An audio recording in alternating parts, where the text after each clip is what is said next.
இந்த வீடியோல Naruto Shippuden season 4 episode 79 நம்ம பார்க்க போறோம். ஓப்பனிங்லயே ஹீடானோட நெக் பேண்டும் அவன் கழுத்துல வியர் பண்ணியிருந்த டாலரும் கீழே விழுகும். ஆசுமா ஹீடானோட தலையை வெட்டி இருப்பாரு. ஈசுமோ கொட்டட்சு ரெண்டு பேருமே ஷாக்ல இருப்பாங்க.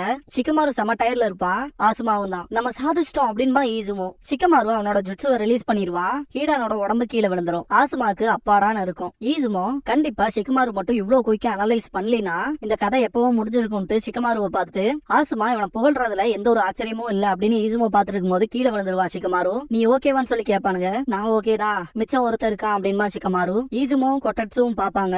என் ஹெல்ப் வேணும்னா கேட்டுக்கலாமே முன்னாடியே அப்படின்னு காக்குசு ஈடான் கிட்ட கேட்கவும், நீ ரொம்பவுமே ஸ்லோ காக்குசு, இத வேணுக்கும் தானே பண்ண அப்படின்னு கேட்பான் ஈடான். இத பார்த்து எல்லாத்துக்குமே அல்லு கிளம்பும். ஆரம்பத்துல நீ தானே மூக்கு நுழைக்காத என்ன, இப்ப என்னமோ கம்ப்ளைண்ட்ஸ் வச்சுட்டு இருக்குன்னு சொல்லி கேட்பான் காக்குசு. இதுக்கப்புறமா ஈடானுக்கு தெரிஞ்சு போயிடும் எப்படி இவங்கிட்ட நீ கெஞ்சி கேட்டாதான் வேலையாகும் அப்படின்னு. இதுக்கப்புறமா பொறுமையா பேச ஆரம்பிப்பான். இத வேணுக்குன்னா நான் பண்ணல, தயவு செஞ்சு என்னோட உடம்பு மட்டும் என் தலைகிட்ட கொண்டு வந்துறேன் அப்படின்னு சொல்லி ப்ளீஸ் ப்ளீஸ்ல கெஞ்சி கேட்பான். திடீர்னு பார்த்தா காக்குசு ஹீடானோட தலைகிட்ட போயிருப்பான். ஹீடானோட தலையை தூக்கவும், இரு நான் இதை சொல்லவே இல்லையே, என் உடம்ப தானடா கொண்டு வர சொன்னேன், நீ என்னடா ஆப்போசிட்டா பண்ற அப்படின்னு சொல்லி கத்துவான். இப்படி தூக்குறதுதான் ஈஸியா இருக்கு அப்படின்மா காக்குசு. ஹீடான்ல செம கடுப்பாவான். ஆசுமால ஒண்ணுமே புரியாம பாத்துட்டு நிப்பாரு.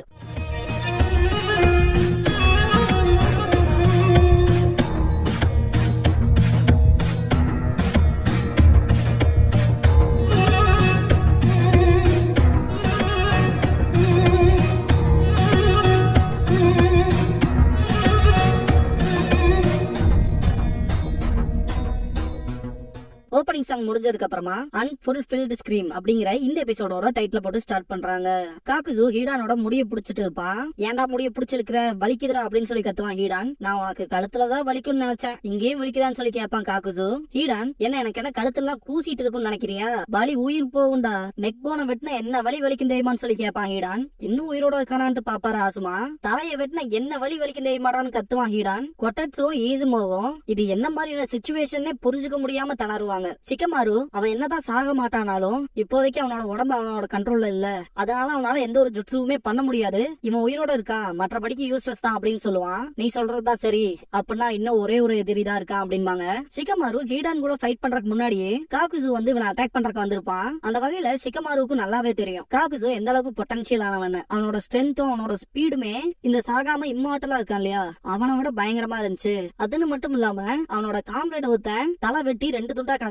அவன் எந்த விதமான ரியாக்ஷனுமே கொடுக்கல, சிம்பிளா கல்லு மனசுக்காரமா நிக்கிறான். ரொம்பவுமே முக்கியமா இது வரைக்கும் அவன் அவனோட ட்ரூ பவரை காட்டல, அவனோட உண்மையான பவரை காட்டலிங்கிற கான்பிடென்ட்ல தான் இவ்வளவு ஜெய்ஜாண்டிக்கா நிக்கிறானா. இவன மாதிரி ஆட்களை பொறுத்த வரைக்கும் ஏமியோட பவரை ஃபர்ஸ்ட் அப்சர்வ் பண்ணிக்குவானுங்க, அதுக்கப்புறமா தான் இவனோட பொசிஷன் வந்து ரொம்பவுமே அட்வான்டேஜா இருக்கு, எதிரியவே நம்ப வைக்கிற பொசிஷனுக்கு கொண்டு வந்துருவானுங்க அப்படின்ட்டு கடுப்போடவே எந்திரிப்பா சிக்கமாரு. இருந்தாலும் தடுமாறி விழுவான். சிக்கமாரு அவனோட லிமிட்டை ரீச் பண்ணிட்டான். கேப்டன் ஆசுமாவுக்கும் பயங்கரமா அடிபட்டு இருக்கு, இருந்தாலும் நாங்க கொஞ்சம் அட்வான்டேஜ்ல தான் இருக்கோம், அக்காட்சுக்கில உயிர் போகாத அவனை கட்டுப்படுத்தி வச்சிருக்கோம். ஆனா அப்படின்னு கொட்டட்சு திங்க் பண்ணுவான். ஆசுமா இன்னொரு வகையில சொல்லணும்னா இது தப்பிச்சு போறக்கான ஒரு நல்ல வாய்ப்பு, இருந்தாலும் சிக்கமாருவோட கண்டிஷன் மோசமா இருக்குன்னு திங்க் பண்ணிட்டு இருப்பாரு. சிக்கமாரு இவ்வளவு ஓப்பனப்பா நிக்காதீங்க, அட்டாக் வைக்கிறக்கான வாய்ப்பு இருக்குன்னு கத்துவான். காக்குசு செம காண்டாயிருவான். இதோட போதும் அப்படின்ட்டு ஆசுமாவோட அடிப்பட்ட கால்ல மிதிப்பான். சூட்கேஸ வச்சு அடிப்பான். அவரோட வெப்பனை வச்சு எப்படியே தடுத்திருப்பாரு, இருந்தாலுமே கீழே விழுந்துருவாரு. அவரால எந்திரிக்க கூட முடியாது. நச்சுன்னு நடு முதுகுலயும் முட்டியை வச்சு அடிப்பான். ஆசுமா வாயில இருந்து பிளட் வரும். ஈசுமாவும் கொட்டட்சுவும் கேப்டன் ஆசுமானு கத்துவாங்க. காக்குசு ஈடானோட தலைய அவன் உடம்போட வச்சுட்டு இப்ப என்ன என்னோட ஹெல்ப் வேணுமா என்னன்னு சொல்லி கேட்கவும், சரி சேர்ந்தே சண்டை போடுவோம் அப்படின்பா ஈடான். ஏத்து கிரட்ஜுங்கிற எபிலிட்டியை யூஸ் பண்ணி காக்குசு ஈடானோட தலையை ஒட்ட வைப்பான். அடுத்து அவனுக்கு என்ன பண்ண போறாங்கன்னு கேட்பான் ஈசுவும். இதோ முடிஞ்சு அப்படின்பா காக்குசு. தலை அட்டாச் ஆயிருக்கும் ஈடானுக்கு. இத பாத்துட்டு என்னடா இவனோட தலைய அவன் கூட இருக்கவ ரீகனெக்ட் பண்ணிட்டானா அப்படின்னு சொல்லிட்டு ஷாக் ஆவாங்க கொட்டட்சுவும் ஈசுமோவும். ஈடான் அவனோட கழுத்தை ஸ்ட்ரெச் பண்ணுவான். அதிகமா ஆட்டாத கையோட வந்துட போகுது அப்படின்பா காக்குசு. ஈடான் செம்ம காண்டாவான். யாரா அவனுங்க அப்படின்னு கேட்பான் ஈசுமோ. ஒருத்தன் சாகவே மாட்டேங்கிறான், இன்னொருத்தன் வெட்டப்பட்ட உடம்பையே ஒண்ணு சேர்த்தனானே, ஒண்ணுக்கு அடுத்து ஒண்ணுன்னு பயங்கர பவர்ஃபுல்லா இருக்கானுங்க, இன்னும் எவ்வளவு பவர் தான் அவனுக்கு கிட்ட இருக்கும் அப்படின்ட்டு மனசுக்குள்ள செம்ம கடுப்பாவா சிக்கமாரு. காக்குசு உன் சண்டையும் நீ வைக்கிற கம்ப்ளைண்ட்ஸும் அவ்வளவு ஈஸியா ஒரு முடிவுக்கே வராது போல அப்படின்பா. அவனோட சடங்கு மாதிரியே இருக்குன்னு சொல்லி நக்கல் பண்ணுவான். ஆசுமாவை ஹீடானை ஹேண்டில் பண்ண சொல்லிக்குவான். ஹீடானுக்கு இது ஒரு வகையில சந்தோஷத்தை தான் கொடுக்கும். அவனுக்கு திருப்பி கொடுக்க வேண்டிய நேரம் அது, எங்க மதம் சார்ந்த கட்டளையில மீறாத மாதிரி தான் எதுவும் இருக்கும் அப்படின்பா. திரும்பவுமா அப்படின்ட்டு காக்குசு மிச்சம் இருக்க 3 பேர்த்த நான் பாத்துக்கிறேன் அப்படின்பா. கொட்டாட்சு ஈசுமோன்கவும் புரிஞ்சுது அப்படின்பா. கொட்டாட்சு அவனோட காஞ்ச் ஷெல் மேஸ் அப்படிங்கிற வெப்பனை சமன் பண்ணுவான். 3 பேருமே நேர்ல மோதருக்கு வருவாங்க. வாட்டர் ஸ்டைல் சிரப் ட்ராப் அப்படிங்கிற ஜிட்ஸோ யூஸ் பண்ணுவான் ஈசுமோ. காக்குசு எஸ்கேப் ஆயிருவா அதுல இருந்து. கொட்டாட்சு அவனோட கால்ல சக்கராவை கொண்டு வந்துட்டு அது மேலேயே போவான். அவனோட வெப்பனை வச்சு அடிக்கும் போது அதுக்கு விங்ஸ் வந்திருக்கும். காக்குசு எர்த் கிரட்ஜ்ங்கிற எபிலிட்டியை யூஸ் பண்ணியும் கூட அதை தடுக்க முடியாது. காக்குசு மேல ஹிட் வச்சிருக்கோம். கொட்டாட்சு அந்த ட்ரிக் ஒர்க் அவுட் ஆச்சு இல்லையான்னு சொல்லி கேட்பான். பார்த்தா காக்குசுக்கு எதுவும் ஆயிருக்காது. இன்ஃபேக்ட் அந்த ஒரு வெப்பனை வச்சு அடிச்சிருப்பாங்க கொட்டாட்சு அது காக்குசுவை ஏமாத்துறதுதான். அந்த ஒரு அட்டாக்ல இருந்து தப்பிக்கிறப்ப கண்டிப்பா ஈசுமோ பண்ண அந்த சிரப் ட்ராப்ல காக்குசு மாற்றக்கான ஒரு ஓப்பனிங் கிரியேட் ஆயிருக்கும் இல்லையா, அப்படிதான் அந்த ஒரு ஜுட்சுல மாட்ட வைக்கலாம்னு சொல்லி ட்ரை பண்ணிருப்பாங்க. அந்த விஷயத்தை எல்லாமே காக்குசுவே எக்ஸ்பிளைன் பண்ணுவான். இப்படிதானே பண்ண பாத்தீங்க அப்படின்னு சொல்லி ஈசுமோல செம கடுப்பாவான். எனக்கு தெரிஞ்சு நீங்களே ஒரு அரகுறை சுத்த வேஸ்ட் அப்படின்பா காக்குசு. அப்படியா அப்படின்ட்டு கொட்டாட்சு ஹேண்ட் சைன் பண்ணவும் அவனோட வெப்பன் அவனை நோக்கி வரும். அதை புடிச்சிட்டு மேல இருந்து அட்டாக் வைக்கிறதுக்கு வரும்போது காக்குசு நகர்றதுக்கு ட்ரை பண்ணுவான். அவனால நகர முடியாது. பார்த்தா அந்த சிரப் ட்ராப்ல மாட்டிருப்பான். பின்னாடி வழியா ஒரு ஹோல் கிரியேட் ஆகி அவன் கால் வரைக்கும் வந்திருக்கும். நல்ல வேலை பார்த்திருக்க ஈசுமோ அப்படின்ட்டு கொட்டாட்சு அவனோட வெப்பனை யூஸ் பண்ணி அட்டாக் பண்ண போவான். திடீர்னு பார்த்தா காக்குசுவோட கையில இந்த தையல் மாதிரி இருக்கு இல்லையா, அதெல்லாம் பெரிய ஆரம்பிக்கும். ஷிகமாரு அதை நோட் பண்ணிடுவான். திடீர்னு பார்த்தா அவனோட கை ரொம்ப தூரத்துக்கு போய் கொட்டாட்சுவோட கழுத்தையே பிடிச்சிரும். அவன் உடம்பு பூரா இருக்க ஆரம்பிக்கும். ஈசுமோ பிடிக்க போகும்போது எப்படியும் டாச் பண்ணிடுவான். எல்லாம் சின்ன சின்ன ரோப்ஸ் அட்டாக் பண்றனால ஈசுமோனாலையும் இந்த ஒரு விஷயத்தை சமாளிக்க முடியாது. அவனை பிடிச்சிரும். இதுக்கப்புறமா அவனோட 2வது கை வந்து அவனோட கழுத்தையும் பிடிச்சிரும். 2 பேருமே காக்குசுவோட கைப்பிடியில இருப்பாங்க. எனக்கு கிடைக்க வேண்டிய பணத்துக்கு நல்லாவே ஆட்டம் காட்டுறானுங்க அப்படின்பா காக்குசு. ஹீடான் இன்னுமே நான் லேட் பண்ணனா என்ன ரொம்பவே ஸ்லோன்னு சொல்லிட்டு திரும்ப நக்கல் பண்ணுவான் காக்குசு. அதனால அது கொஞ்சம் சீக்கிரமா முடிக்கிறேன்ட்டு ஆசுமா பக்கத்துல போவான். ஹீடான் அவனோட வெப்பனை வச்சு குத்துறமாய் போறப்ப ஆசுமா திடீர்னு கண்ண முடிச்சிருவாரு. அவரோட வெப்பனை வச்சு அட்டாக் பண்ணுவாரு. ஆசுமாவோட லெஃப்ட் சைடு அடிபட்டுரும். ஹீடான் ஆசுமாவோட அட்டாக்ல இருந்து தப்பிச்சிருப்பான். ஹீடானோட லெஃப்ட் கையில அவனோட வெப்பனுக்கான அந்த ரோப் வேலை செய்யும். இத பார்த்து ஷிகமாரு பயங்கர ஷாக் ஆவான். ஆசுமா உங்களுக்கு பின்னாடி பாருங்கன்னு சொல்லி கத்துவான். ரத்தம் தெரிக்கும். 3 பேருமே பயங்கர ஷாக் ஆவாங்க. ஆசுமா எப்படியே கீழே குனிஞ்சிருப்பாரு. ஹீடானோட வயித்துல ஏறி இருக்கும் அந்த வெப்பன். ஷிகமாரு கொஞ்சம் ரிலீஃபா ஃபீல் பண்ணுவான். ஆசுமா எந்திரிச்சிட்டு திரும்ப திரும்ப ஒரே விஷயத்துல மாட்டுவேன்னு நினைக்கிறேன்னு சொல்லி பேசும்போதே அவரோட முகமே மாறும். ஹீடான் சிரிப்பான். ஷிகமாரு ஷாக் ஆவான். ரத்தம் சுட்டுறதை காட்டுவாங்க. ஹீடானோட பிளட் தான், ஆனா அவன் அந்த டயக்ராம் குள்ள இருப்பான். அந்த அட்டாக் ஒண்ணு இதுக்கு முன்னாடி நடந்ததில்ல முட்டாள் அப்படின்னு கத்துவான் ஹீடான். ஆசுமா கீழே விழுந்து அவரோட வயித்தை பிடிப்பாரு. ஈசுமோ கொட்டாட்சு 2 பேருமே காக்குசு கையில மாட்டி இருப்பாங்க. ஷிகமாரு எந்திரிக்க முடியாம எந்திரிச்சு ஓடுவான். ஆசுமா இருமும் போது ரத்தம் வரும். ஷிகமாரு ஓடுவான். முடிவுல உங்களோட காம்ரேட்ஸ் காப்பாத்துறதுக்காக தியாகம் பண்ணிட்டீங்களே அப்படின்னு சொல்லிட்டு இதுக்கு முன்னாடி நடந்த விஷயத்த திங்க் பண்ணி பாப்பான். 4 பேருமே ரெஸ்ட் எடுத்துட்டு இருக்கும் போது ஆசுமா கிட்ட ஷிகமாரு என்னோட ஸ்ட்ராட்டஜிக்கு என்ன குறைச்சல், நான் ஒரு எனிமியை பிடிச்சிட்டேனா நம்மளோட பிரச்சனை பாதிக்கு பாதியே குறைஞ்சிரும்ல. இதே தூரத்துல இருக்க ஆப்போனண்ட நான் என்னோட ஷேடோ சேவிங் ஜுட்சுவை வச்சு ரொம்ப டிஸ்டன்ஸ்ல இருக்க ஆப்போனண்ட பிடிக்காதுங்காது நானே டிராப்ல போய் விழுந்துக்கிற மாதிரி. லாங் ரேஞ்சுக்கு ஷேடோ சேவிங் ஜுட்சு எனக்கு பெருசா ஒத்துவல்ல.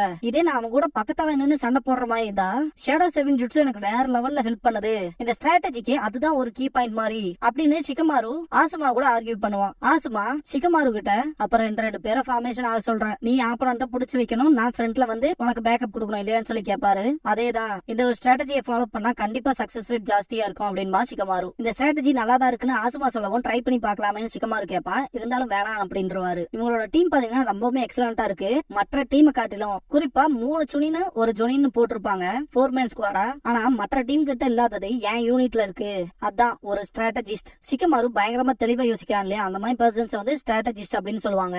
அததான் ஆசுமா இங்க மென்ஷன் பண்ணுவாரு. ஒரு ஸ்ட்ராட்டஜிஸ்ட பொறுத்த வரைக்கும் அவன் எல்லா விஷயத்தையுமே எல்லா சிச்சுவேஷன்ஸுமே மூவ்மெண்ட்ல இருந்து மூவ்மெண்டா பாத்துக்கிட்டே இருக்கணும். அவனோட டீமுக்கு அடுத்தடுத்து என்ன பண்ணணுங்கிற ஆர்டர்ஸ் கொடுக்கணும். அந்த விதத்துல உன்னோட ஸ்ட்ராட்டஜி எல்லாமே பர்ஃபெக்ட்டா ஒர்க் அவுட் ஆகும். உன்னையே தூக்கி முன்னாடி போட்டு உனக்கு ஏதாவது ஆபத்து வந்துச்சுன்னா மொத்த யூனிட்டுக்குமே ஆபத்து வந்த மாதிரி. அதனால முடிஞ்ச அளவுக்கு உன்னை பாதுகாக்கணும் அப்படின்னு ஆசுமா சொல்லவும் ஷிகமாரு ரொம்பவுமே கடுப்பாவான். எனக்கும் புரியும், ஒரு காம்ரேட் இறந்துட்டானா அது எவ்வளவு வலிக்கும்ங்கிறது எனக்கு நல்லாவே தெரியும். இந்த ஒரு ஸ்ட்ராட்டஜி நல்லா இருக்குன்னு சொல்றீங்க, அதே மாதிரி என்னோட காம்ரேட்ஸை காப்பாத்துறதுக்கு இந்த ஒரு ஸ்ட்ராட்டஜி தான் ஒர்க் அவுட் ஆகும் அப்படின்பா.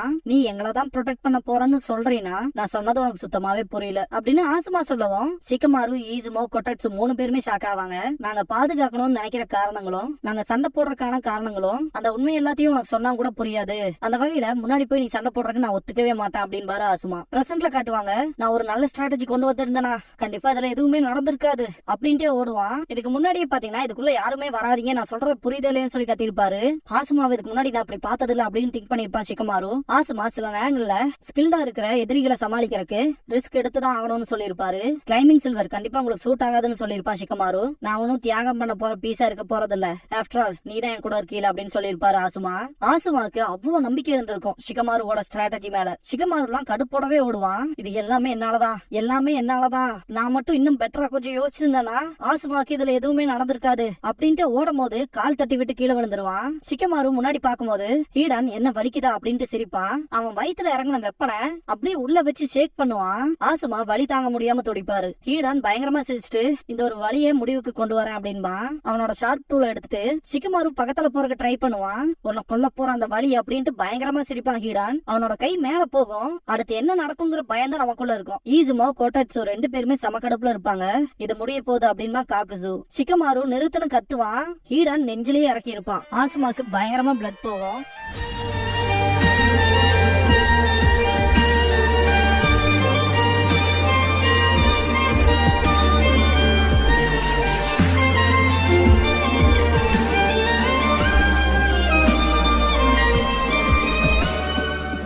கோணங்கால காட்டுவாங்க. ஆசுமா அந்த பாப்பின் சீட் கொடுத்திருப்பாரு இல்லையா, ஒரு நாய் அந்த செடியை வளர்த்திருப்பாங்க.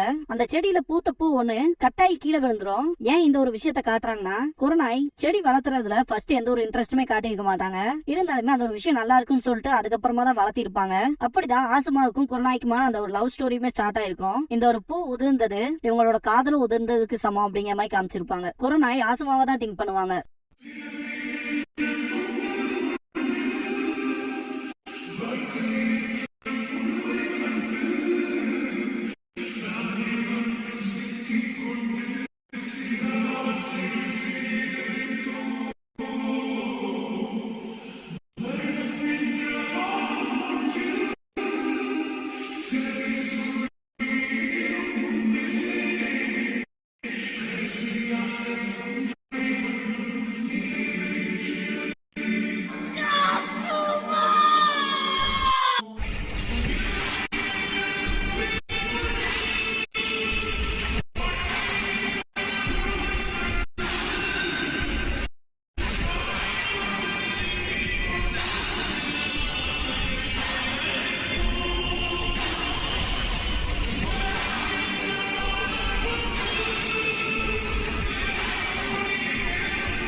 க்ளோசிங் சாங் முடிஞ்சதுக்கு அப்புறமா லாஸ்ட் வேர்ட்ஸ் அப்படிங்கிற எபிசோட தான் நம்ம அடுத்து பார்க்க போறோம் அப்படின்பா சிக்கமாரு.